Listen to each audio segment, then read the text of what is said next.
Hello again, YouTube, and welcome to another garden video series update. Wanted to share with you guys a little garden update.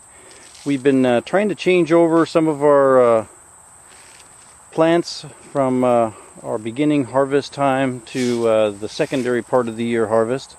As you can see, there looks like some blank spots in the garden. We've took out all of the tomato plants, cherry tomatoes, and the cucumbers and the pickling cucumbers that were along these lines.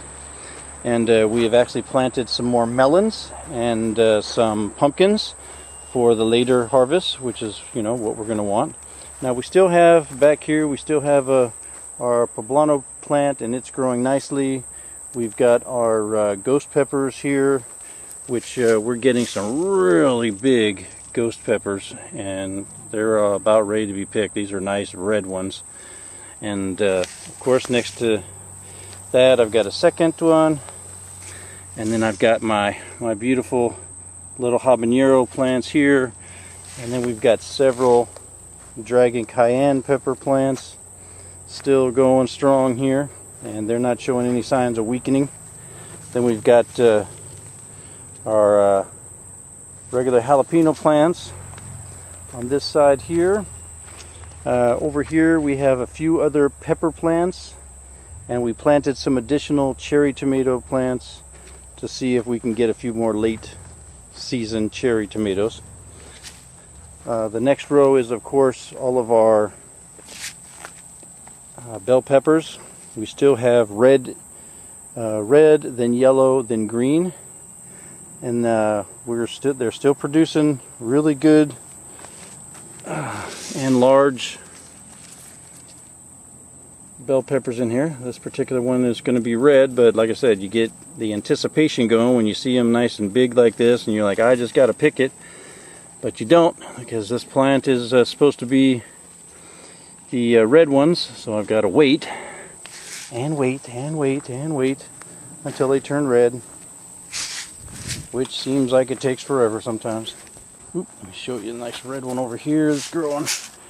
We've got these nice red ones here with all this little critters on there, but when we come out tonight we'll probably be picking this one off. And we've got, like I said, a few more plants here that have a lot of nice green growth on them, a lot of green ones. Those are supposed to be, those are going to be turning yellow. These ones here are starting to turn yellow. Again, still pretty nice size. They'll make some good stuffed bell peppers for freezing. I know we have a couple batches in the freezer already, and we made about 12 jars of roasted bell peppers that we canned so that we can use them throughout the winter months. We have more bell peppers here. Again, these are still going into the yellow, and then they're going to get into the just regular green ones here. And then we had an additional one that we let, it's green, but we are letting it go to red. So the longer you leave the bell peppers on the plant, they will actually start to change color. And we've got some more on this plant here. Some of these are actually, they're called the chocolate ones, so they don't turn like a red, they turn a brown. I don't know if the camera is going to show that as well. It's not like a red. It's going to go from green to red, but it then turns like a brownish and, like I said, chocolate colored. So they don't taste like chocolate, but they do taste like peppers, so that's nice. Over here, still got Anaheim's. Our Anaheim peppers are still growing on this bad boy here. We're going to have to just pull this one out eventually. This is getting them, so many of them. And then we've got an additional two jalapeno plants back here. Over here we pulled out all of our cucumber that was along the fence, and we have an additional dragon cayenne pepper. These two are serrano pepper plants. And then we have 1, 2, 3 more regular jalapenos, and then we've got these two here, which are our lunchbox bell peppers, which are awesome little bell peppers. Try not to step in ant piles. But you can see here, these turn into these beautiful little orange peppers here, and we got to get them before the bugs get them. But these are extremely tasty. I mean, we can come out here while we're gardening and just pick them and eat them. They are just that tasty. These were a slow starter for us out here. We had all these other bell peppers and hot peppers were started and they were producing, and these weren't doing anything. So we kept adding different fertilizer stuff and compost and giving them plenty of water, and then trying to not water it and see what was going to affect it the best. We watched YouTube videos on them, and you know, I guess the combination of us doing everything to it, it just decided to do whatever it was going to do on its own. So it's producing now and doing a great job, so we'll keep it for a while. Over here we have a couple new plants, new pepper plants that we have planted for starter plants. Hopefully you can see those. Over here we have what is left of our line of leeks there, and 2 lines over we have more of our leek bed here. We have one other pepper plant that's growing up in the middle of this, but we still have some Asian melon that is still producing a little bit, so we haven't pulled all of this melon out, and it's just going to take over this particular area. We do have some leeks in between here, and we did start eggplant, so we have our 5 eggplant plants in here. On this side we had a yellow melon plant, and it was along the fence, and we pulled that one out, and what we planted in place of it is this bitter melon. And bitter melon also is an Asian delicacy, and it has good medicinal purposes. I'll show you what one of these things looks like. Looks like a big wrinkly pickle. This is actually a small one. They get to be about twice as big as that, and like I said, they do have Asian medicinal purposes. If you're interested in that, you can look those up online, because again, I am not a doctor, and I'm not going to suggest that something is going to work for you if it works for me or my family. But it does do some interesting things that you may be interested in if you like the natural things. Finally, over here inside the bricked garden area, we have our onions, and these are just regular skinny onions. And we don't pick the onions. We actually just come out here and cut off the tops and use the green tops for all the cooking needs, and then they just grow back, and they are growing back with a vengeance.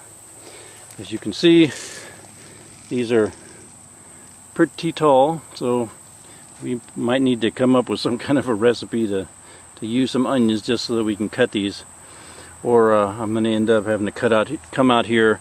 I'll cut off all the tops of all of these, and we will dice them up and freeze them, and then that way all we need to do is when we make different meals, we just go to the freezer, grab a handful of these onions that are already diced up, and throw them into our meals.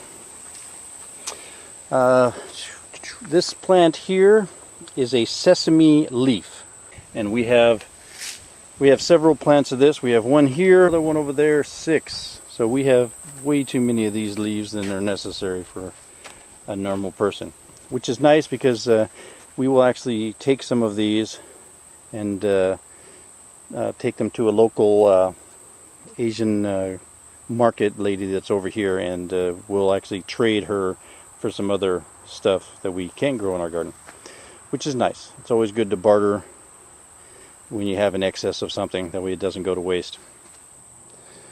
And we have trimmed back over here our purple sweet potato patch. Again, we have there's 4 rows in here going this direction, and the first 2 rows are purple sweet potatoes that are purple on the outside, purple on the inside. The next 2 rows are purple on the outside and regular, like sweet potato-ish color, I guess it is, on the inside. but they all have they're both a unique flavor, but they have the similar looking leaves, so you can't tell them apart necessarily by their leaves. These here are our artichokes. We used to have 4 plants of them. These are not growing the way we had hoped. It started to look good. The sweet potatoes came over and tried to choke them out for a while, and we keep trimming them back. So we're hoping we can at least save one of these.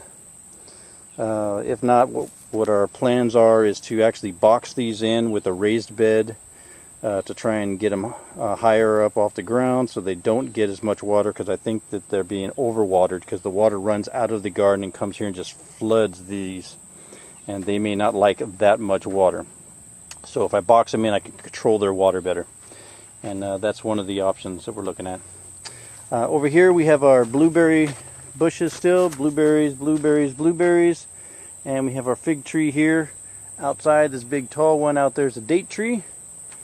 Over here amongst our watermelon patch is our grape bush, which is starting to do nice. It's starting to, after we got rid of the corn that was growing next to it, and it's clinging onto the fence, and that's going to be good.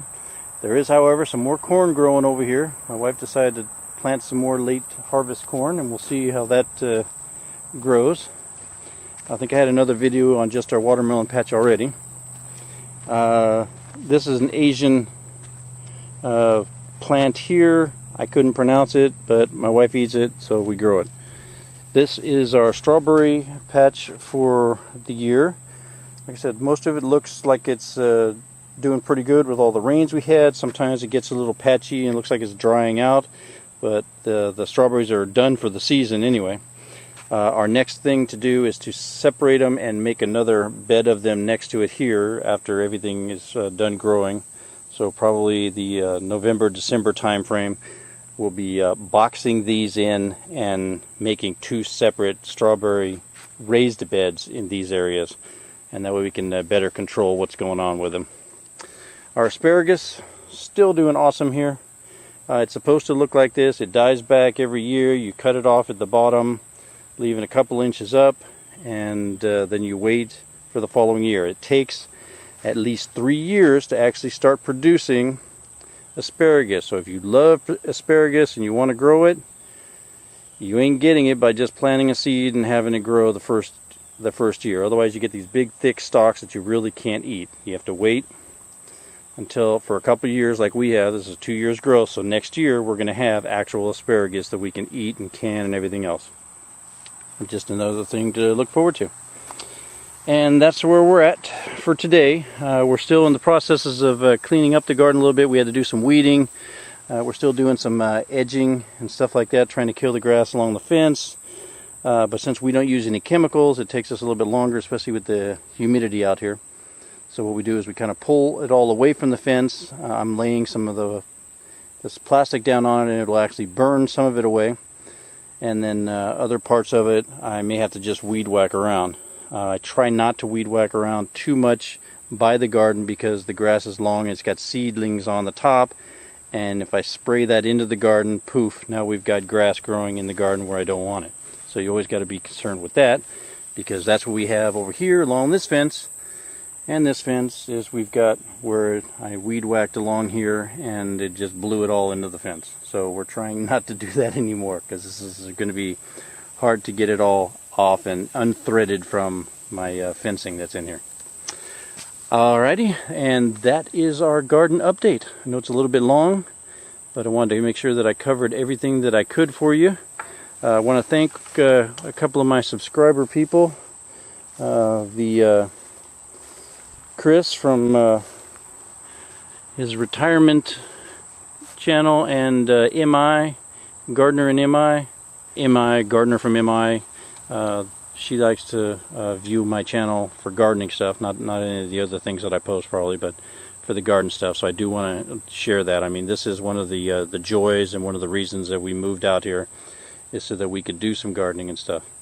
But I do enjoy, you know, having people check out my channel, leave comments. Hope that they enjoy growing. I hope that I've inspired other people to grow some things as well. And I know that you guys do inspire me through your videos as well, and keep me going. So I appreciate that. Hope you enjoy. Talk to you later.